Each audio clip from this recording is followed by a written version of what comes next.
in the current series of Fantasy Football League. This week we'll be recreating an end-of-season battle from 1989. And we'll be saying a big hello to Phil Babb. Hello, I'm Charlie Dogscock.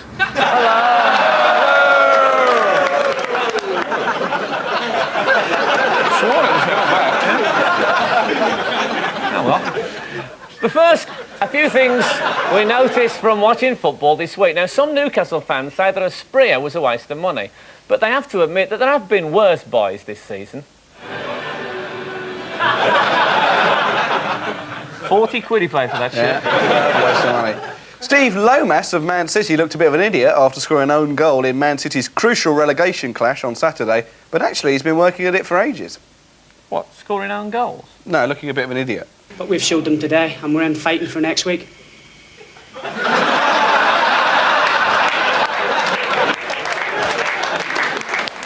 A classic village idiot as well.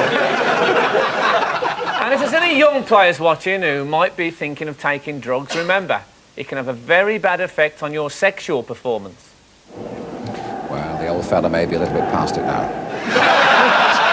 And a steward was taken to hospital suffering from severe shock after being startled by the last thing you'd expect to see at a football match.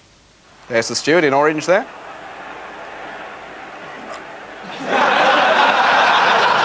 My God! Football? Football? God, dear. Locks of mercy. And it's good to see that the New England boss has managed to find a job for Brian Clough.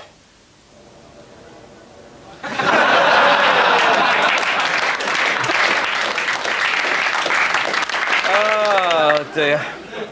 So, how are you, Stato? I'm looking forward to the result of the Boo Boo's wager, actually. Ah, yes, the Boo Boo's wager. In case you don't know about this, many of you will, me and Dave had a bet that whoever finished lowest in the Fantasy League, that a boxer dog called Boo Boo will come on and lick something off our faces. We had a letter, if you remember, from a magazine called Dogs Today that said, fox shit. Fox shit was the best bet to smear on our faces. Dogs. But anyway, let's get on with it. We phoned Basil, and he said he hadn't got any spare. So come on. He talked enough on this show, didn't he? Oh, dear. Stato, come on then, put us out of our misery. Now it's time for my Boo Boo's round. Before I reveal this year's winner, there's some unfinished business. Just who will be king of our flat, and who will be providing Boo Boo with his first square meal for weeks? Going into the final games, there was all to play for. David holding a narrow 3-point advantage over Frank. With goals non-existent, it would be defenders who would decide the issue. Frank's rearguard came up trumps. Clean sheets from Dennis Irwin and Dave Watson, contributing 6 of Frank's final 8 points. That left David needing just 6 points to win. A small total, but one that proved beyond him. Ruud Gullit of all people costing 2 points, and with no goals scored, the honour of being the flat's voice of football had gone to Frank.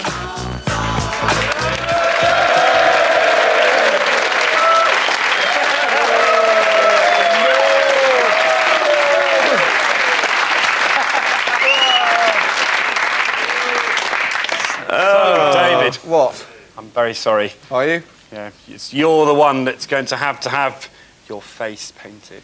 I've got some specially melted down doggy chocolate. Have you really? Yeah, it's here. I'm looking Are you forward going to to paint my face with that, painting Stato? your face, get revenge for everything. I've got the pleasure of... Hey, all right, Stato. For heaven's sake. It's good. We had another letter from we had a letter from Dogs Today. Full treatment. Shut up, I'm talking. I feel there's a hidden agenda to what Stato's doing now. Stato's hidden pudenda. Oh, there it is. That is a fully painted just a face. minute. Thanks, Stato. Cheers. There are 3 things which you can catch, according to Dogs Today, from being licked by a dog. What are they then? You can get Campylobacter jejuni, which is dog diarrhoea. Yeah. I've already had that, I think. Good. Or Bhutanese fever, which is a rash that you get on your wrists, ankles and other parts. Do dogs have wrists and ankles? No, they have other parts, though. They certainly do. They will in a minute with any luck. And also, you can apparently get VD if the dog has recently been licking its genitals. So, There's a chance, isn't there? well, fingers crossed on that one. Oh, hold on. Oh, my God!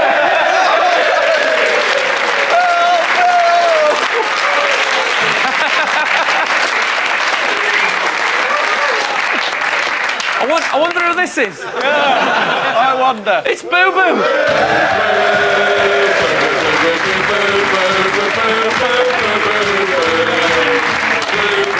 Oh, then, Boo-Boo.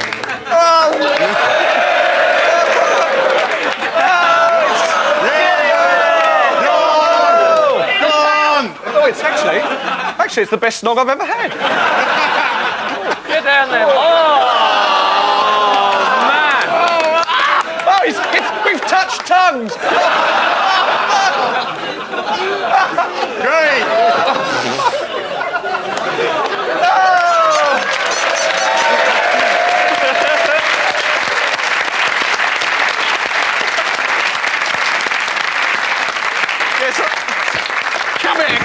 Come here. No, don't be rough with it. They don't I've like been it. licked by an actual boxer. I feel like Frank Bruno. Oh, it's terrible. I'm going to clean up. Oh, dear. So, hello, Boo Boo. Now, oh, my God. I was in there. So, Boo Boo, this is your chance to introduce your own favourite funny footballing clip. So, off you go, my son.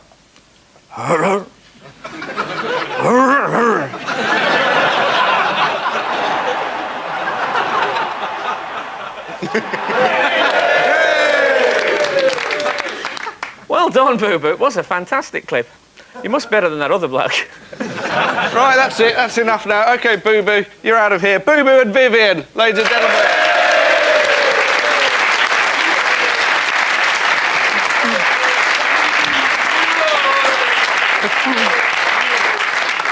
Oh, dear. Magnificent. And now it's time for David Coleman Goes to Peterborough.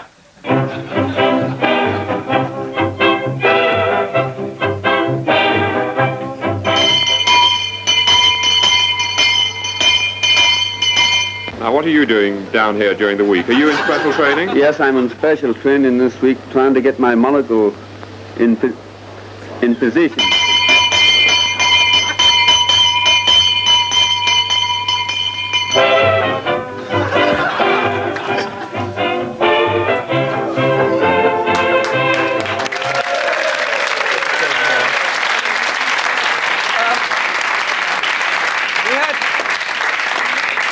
Talking of Peterborough, we had a letter from Roger Jones from Hertfordshire, and he drew our attention to a match that was played in 1981 between Peterborough and Halifax, and let's have a look at that. Check out the goal scorers.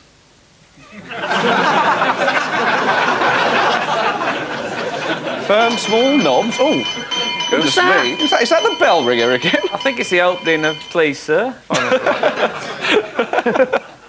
Oh, no one's here at all. Ah, right, it's Dani. Time to go back on Dani Behr. And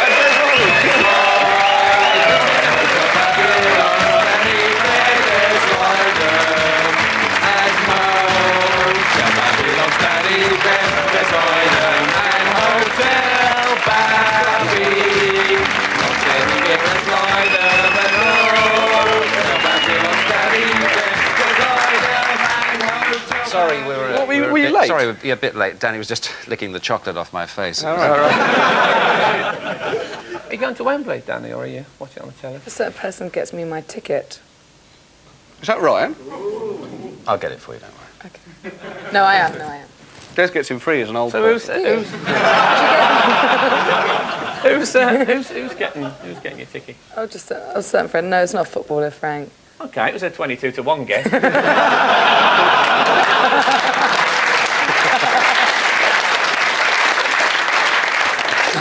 So poor old Motty not doing the game tomorrow. Cup final. No. Do you think he sits at home with the sound down saying, "Here we are, out with it." Oh, what a sad image that is. Now over to Jez in the studio. He'll be back though, won't he? He'll be back. He's doing the, is he doing the European Championship final? Yes, I think so. So that's a bigger gig, isn't it? Sorry to mention gigs again. I'm sorry.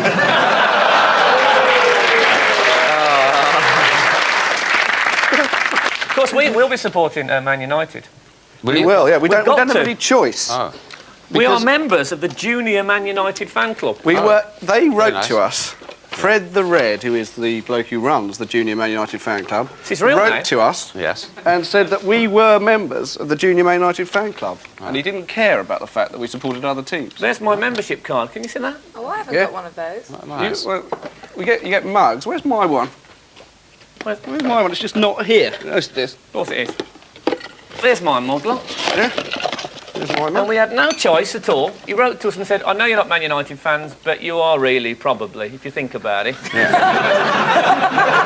Isn't this for normally sort of under 12s or something? Yeah, but those are all playing in the side now. So you get One of this these. for your car, which will keep you company during the long journey up the M1. We haven't been invited, have we? I don't think I'll put this in my car. I don't want to come home one night, forget, and put a brick through the windscreen. Remember? In the magazine, which is called Glory, Glory Man United, it says in here that Lee Sharp has closed down his fan club, 1,500 members, because he wants to dedicate his time to football. Honestly, it says that. Look, Lee Shocker, it says on there. And a bloke wrote into us, John Dynan from Manchester, and he said that Lee Sharp's so desperate to get away from his fans, he's disguised himself as a schoolgirl in Manchester. There's Lee. Look at that, that's him, isn't it? That's good, isn't it?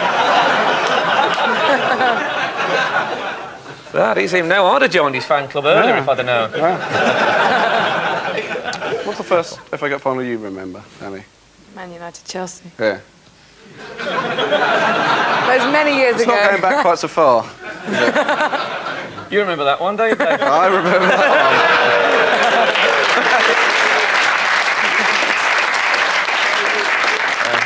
Poor old Dave, he was in tears. one. I was in after. tears. It was terrible.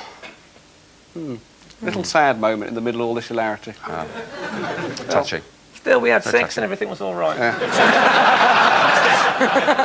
That was when I was in tears, though. Oh, that's right, yeah.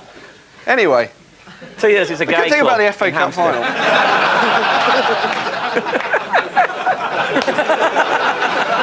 Oh, scorched earth. So, Des, of course, your Match of the Day is a highlights programme. Yes. Do you think You spotted that? Yeah, I have spotted that over the years. Yes. Have you ever noticed while watching your highlights programme that sometimes you get the odd mistake? Do we? Yeah. Well, let me show you what we mean. Here's a moment. This is an actual moment from the BBC highlights of England-Bulgaria. It's just as Robbie Fowler comes on, which is of great interest to the people behind Terry Venables. Well, he's a precocious talent, Fowler, and this 30 won't worry him. He's done it all for Liverpool in the last 2 seasons, and he's played against top-quality defenders. So I'm sure he'll take it all in his stride. It's always a problem, isn't it, continuity? Oh, always a problem. Wouldn't you say? Yeah, I suppose. Can be. So, moving on. You ever thought about being a sports presenter at all? I haven't really thought about it, but I'm sure I'd quite enjoy it. There's no reason why you could. You are. I mean, you are a football fan. There's no reason why you couldn't do You that. never know, yeah. Yeah, fantastic. Well, you could do You that. get His to go job to match all of the day. You could do a grandstand, couldn't you? Yeah. I always get that when you're on.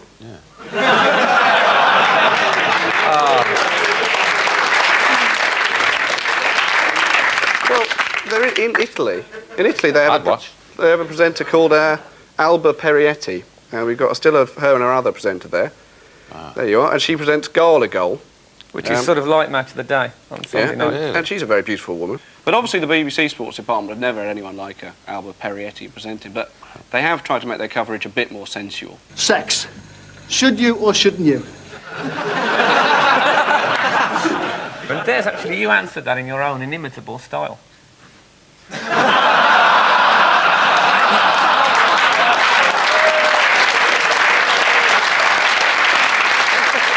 Anyway, Des, that woman there, she can count herself lucky. She wasn't with Central TV's Bob Hall.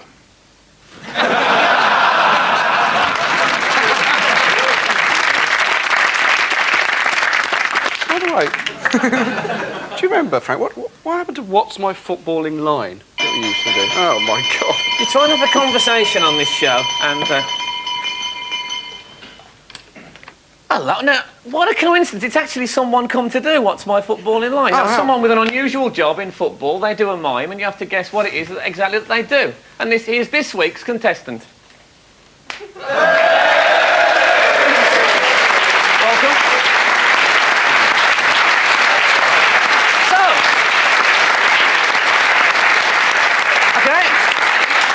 So here is this week's footballing mime. We have to guess now what it is.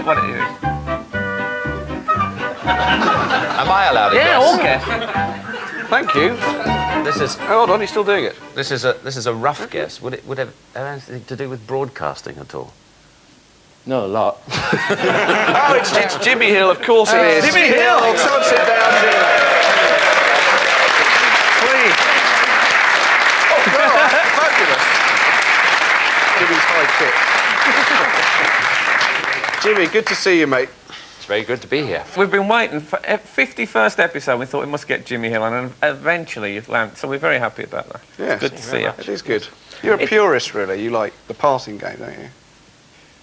I like to see professional players do something that I don't think I could have done when I was playing. Now, straightforward. Go on, Jim. Like hit the goals. Go on. Like hit the goals. What are you looking at Dani for? Well, it's like better than looking at Des. You've still got it, Jim. Yes. No, it's you know, I like to see exciting players. I mean, Gaza is silly to say the only player we've got who's English who is different, but he is different. He's got great skill, and I look to the day when we will have a dozen Gazas contesting the midfield place. Yeah, I wouldn't like to be in that nightclub, though. Anyway, Jimmy, we've all accepted, we had a bit of a laugh, but everyone accepts, I think, that you do know about football, you know about the finer points of the game, you like to watch attractive football, and to remind us all, here's a shot of you giving a team talk when you were a manager at Coventry City. What I want under those circumstances is to use all this space here. Fullback will chip a long ball up into the space. It doesn't need to be particularly accurate as long as it's high and clears everybody. And then the centre forward can pick us up there. When that happens, we must make sure that we've got somebody going through that middle, don't you think? Well, that's true, Brian. I want that in the end. But for the time being, I want us to work just on this one move.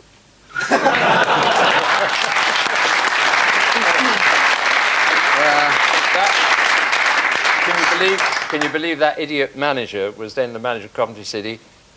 3rd Division, 2nd Division, 1st Division, now 29 years and they're still there. Isn't it lovely? So, of course, Jimmy, you're now you know, probably the most famous pundit. You're really the godfather of punditry. I think the essence of a good pundit is the ability to sum up the character of a player in a few well-chosen words. Like here you are, analysing an FA Cup semi-final from 6 or 7 years ago. A lot of power, really, on the half volley. Now, my verdict on that is because, in my view, Grobbelaar is an honest man, and if you look at his reaction when he came up from that, it said, all right, I should have got there, I didn't, it was a goal. He wouldn't want to cheat, Bruce Grobbelaar. He's a man. Will you believe it? Well, I hope he didn't do it. Yeah. I really hope he didn't do it. Because if we find out that there are people that fail the game, there's a few West Brom players I want a word with. Over about 30 years. What has happened to West Brom? Thank you, Mr. Fulham Chairman. Oh, anyway, it's been a fantastic Fantasy League season, hasn't it? Because it's over to Stato for the final countdown.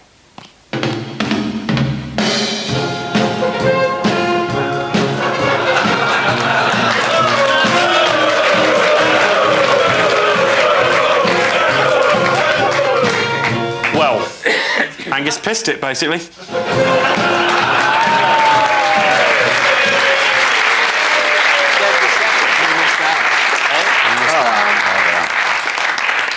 Not quite the big build-up we had in mind.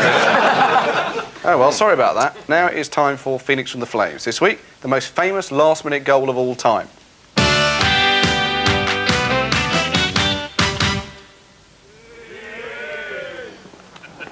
So, who are we doing today? Michael Thomas. Ah, did you know his housekeeper used to work for Tom and Jerry?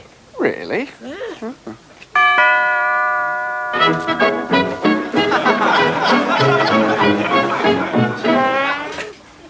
Yes? Hello, is Michael in? I'll just go and check. Thomas! Thomas! Oh, come on. Let's go and wait in the back garden. Oh, where is he? Jerry! What you doing with that cheese? Jerry!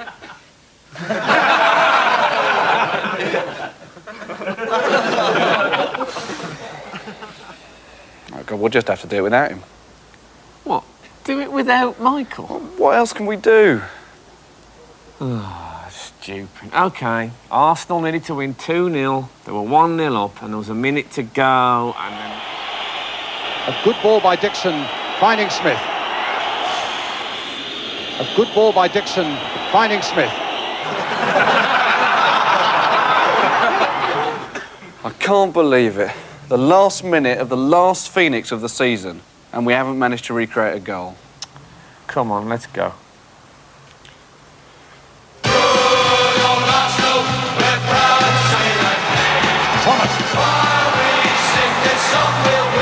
Brilliant, brilliant. I'll be Bruce Grobbelaar. I'll be Alan Hansen. And I'll be Michael Thomas. But Thomas charging through the midfield. Thomas charging through the midfield. Unbelievable. The defender will be very disappointed with that. It's up for grabs now. Thomas! Right at the end. It's up for grabs now. Thomas! Right at the end.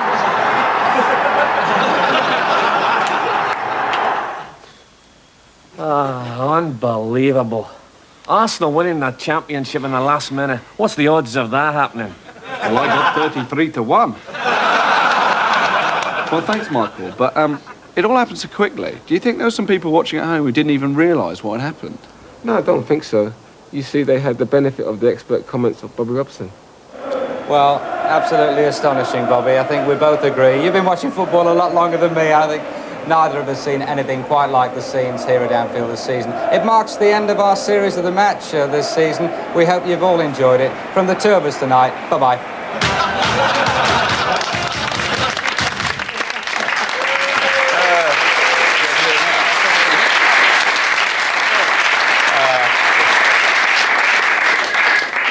No, hold it. Oh, they found Angus. Apparently he went to the wrong place. Really? Ladies and gentlemen, thank you for coming. It is an honour and a privilege for me to receive this trophy, or at least will be when it turns up. Here on the very spot where John Barnes, of course, will be standing tomorrow afternoon as he holds aloft his runners-up medal. One or two people I'd like to thank. Firstly, the boy Churchich for having the silliest sounding name this side of Charlie Dogscock. And last but by no means least, my assistant manager Zoe Ball, without whose help I've managed all season. So many thanks to all of them, and well, I'll just wait here for some sort of trophy to arrive. I gather they're expecting one sometime tomorrow.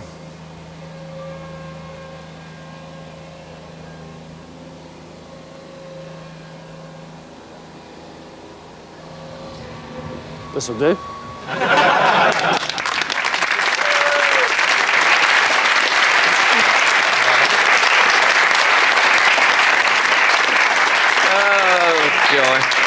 Well, thanks a lot to Dani and to Des, and bad luck. It's a very good season all round. There is no show next week, of course. They're showing the pilot episode of Terry and June. June! Oh, it's already started. But we will be back with the first of our Euro 96 specials on June the 14th. Fantastic. Oh, it's that bell ringer. Again. Ben Street Gang now, the sequel. Goodness me, it's Zoe Ball to collect the trophy and Dave Higson, the Bolton Wanderers commentator, to describe the event as it happened.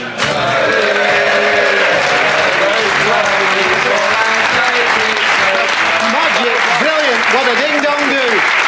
Zoe Ball with me tonight, who's here to collect the BBC Two Fantasy Football League trophy for 1996, and she's going to receive the trophy of football legend, of the one and only Jim Hill. And Zoe, of course, has a bit of a story as well. She's been the assistant manager for the team Rapid Decline, and she's been a bit of a Fabio Capello herself this season. Well done to Zoe, and well done to the team. As she holds the trophy aloft, Fantasy Football League, BBC Two trophy, 1996.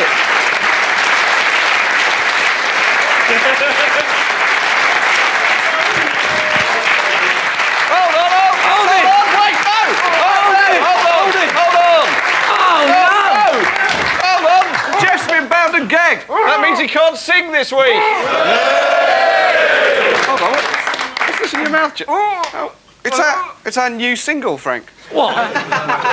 What? You mean the song what we did with the Lightning Seeds for England's European official 1996 Championship tournament thing? That's right. We'll have to play that instead. See you at Euro 96. Bye. Bye.